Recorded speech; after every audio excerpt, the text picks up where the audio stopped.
बिस्मिल्लाहिर्रहमानिर्रहीम। फ्रेंड्स, आज का ये जो हमारा केस है ये भी रिपर्टरी को समझने और इसके इस्तेमाल के हवाले से है। ये एक ड्राई कफ़ का केस है और पेशेंट जो है उसकी उम्र 24-25 साल है, मेल पेशेंट है।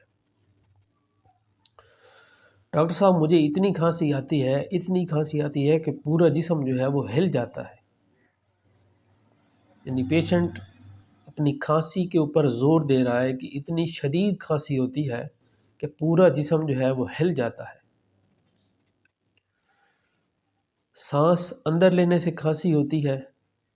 जब सांस अंदर लेता हूँ, ठंडी हवा अंदर जाती है, तब खांसी जो है वो शुरू हो जाती है। हंसने से खांसी हो जाती है।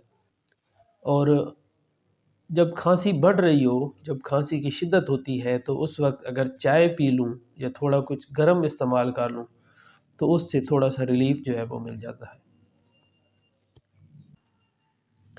और थोड़ा सा भी जो जिस्मानी जोश है, यानी मैं अगर काम धंधे में मसरूफ़ हूँ या जिस्म को गर्म कर लूँ या किसी हिसाब से जिस्म में जोश आ जाए तो खांसी जो है उसमें शिद्दत आ जाती है। तो फ़िज़िकल में यही कुछ है जो उस पेशेंट ने बताया है। और ये तकरीबन 2 साल पहले का केस है। और 2 साल पहले मैं माइंड मेथड पे इतना फोकस नहीं करता था जितना कि फ़िज़िकल पे करता था। लेकिन आजकल जो सारा फोकस है वो सिर्फ माइंड मेथड पे है और माइंड के स्टिकिंग पे है। इस केस में मैंने मरीज़ को एक रेमेडी दी थी और 3 दिन के बाद आने का कहा था और 3 दिन के अंदर अंदर उसकी जो खांसी है जो ठीक हो गई। अब इस केस को हम समझते हैं कि इस केस को कैसे एनालाइज किया गया। इस केस के लिए जो चैप्टर हमने रिपर्टरी में खोला है वो सिर्फ और सिर्फ कफ का खोला है कि कफ चैप्टर जो है उसी के अंदर से रूब्रिक तलाश करके पेशेंट की एक टोटलिटी बनाई गई और उसके ऊपर उसको दवा दी गई और पेशेंट ठीक हो गया। यहाँ पे अगर सबसे पहले देखें तो पेशेंट जो है उसकी खांसी खुश्क खांसी है। तो एक सिंपल सा रूब्रिक है कि कफ ड्राई, ये रूब्रिक लिया गया। दूसरा, पेशेंट का कहना है कि थोड़े बहुत जिस्म में जब जज्बात आते हैं, इमोशंस बढ़ते हैं या जिस्म में जोश आता है तो ये खांसी जो है बढ़ जाती है। तो ये है कफ इमोशंस एग्रावेट। फिर एक रूब्रिक है कि सांस अगर ठंडा जाए या सांस के ज़रिए बंदा हवा जब अंदर लेता है तो उससे भी खांसी आने लगती है।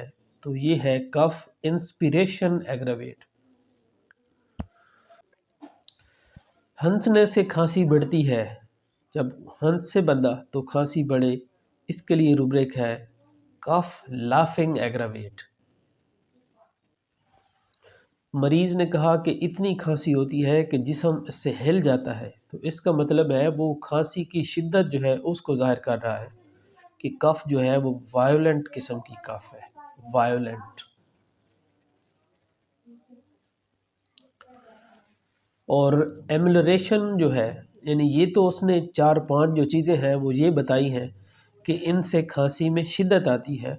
अब खांसी में कमी कैसे होती है, आराम कैसे आता है, तो वो कोई गर्म चीज़ पीने से या कुछ मशरूब लेने से या चाय वगैरह लेने से उसकी खांसी जो है ये कम हो जाती है या उसमें अफाका आ जाता है आर्जी तौर पर।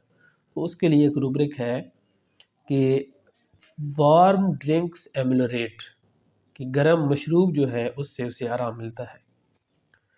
तो इन रूब्रिक्स को अगर हम क्लिप करें तो हमारे पास एक ही रेमेडी जो है वो सामने आती है और वो है स्पॉन्जिया।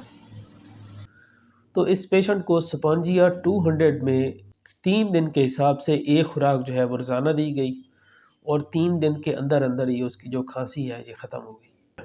यही टेक्निक जो है अभी हम माइंड मेथड में इस्तेमाल कर रहे हैं कि जो भी मरीज़ कोई भी अलामत, कोई भी चीज़ बयान करता है, कोई खौफ बयान करता है, कोई एंग्ज़ायटी बयान करता है या और कोई अलामत जो है डिप्रेशन महसूस करता है, सैडनेस महसूस करता है, कुछ भी करता है, बोरियत महसूस करता है, तो हम माइंड चैप्टर में जाकर उन चीज़ों को इसी तरह वन बाय वन करके सर्च करते हैं और फिर उसको उससे एक टोटलिटी बनाते हैं और माइंड के हिसाब से जो पेशेंट की रेमेडी निकलती है वो उसको हम प्रिस्क्राइब कर देते हैं।